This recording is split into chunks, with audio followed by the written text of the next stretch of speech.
New this morning, proof that climate change is changing what can grow in your garden and when, according to the USDA. The agency just released new maps showing the plant hardiness zones are shifting. Greensboro has gone from a zone 7 to the warmer zone 8. I asked the folks over at the Guilford County Center for the NC Cooperative Extension to explain what this means.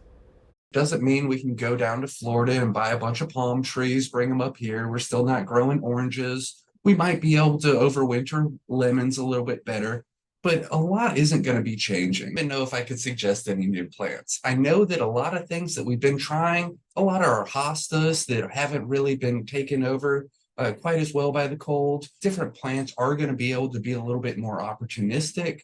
Maybe possibly some gardenias are going to be able to thrive a little bit better in different parts of the home yard area, but I don't think it's really a major change. According to the Urban Farmer Seed Company, the different zones do mean when you plant stuff is different. Take broccoli, for example. In zone 7, you were supposed to plant it in February, but in the new zone 8, you can plant it in January.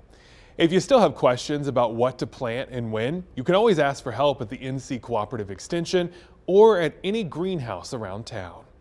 Again, all of this is changing because of climate change. So let's bring in meteorologist Christian Morgan to explain just how much the Triad's climate has really changed. Yeah, Ben, well, when you look at it, of course, obviously, you step outside this morning, we still have cold days across the Piedmont. That's not going anywhere. We still have that, but those colder days are a bit more fewer. And in fact, if we look back at the numbers over the last 30 years, just winter as a whole has gotten a little bit warmer by about 5 degrees. Now, that's not a huge change, but it does take us from seeing average temperatures for our winters in the upper 30s now into the low 40s. And when you talk about the warmer winters, you also have to factor in the amount of warmer days that we have above normal. Of course, sometimes we have some 70s in the winter. Sometimes we've even had 80s. So over the last 30 years, those warmer than normal days have become a little more common. Right now, we average about 15 days above our normal temperature throughout the winter. So you can notice the change, although slight. You see a bit of a difference over the last 30 years here in the Piedmont.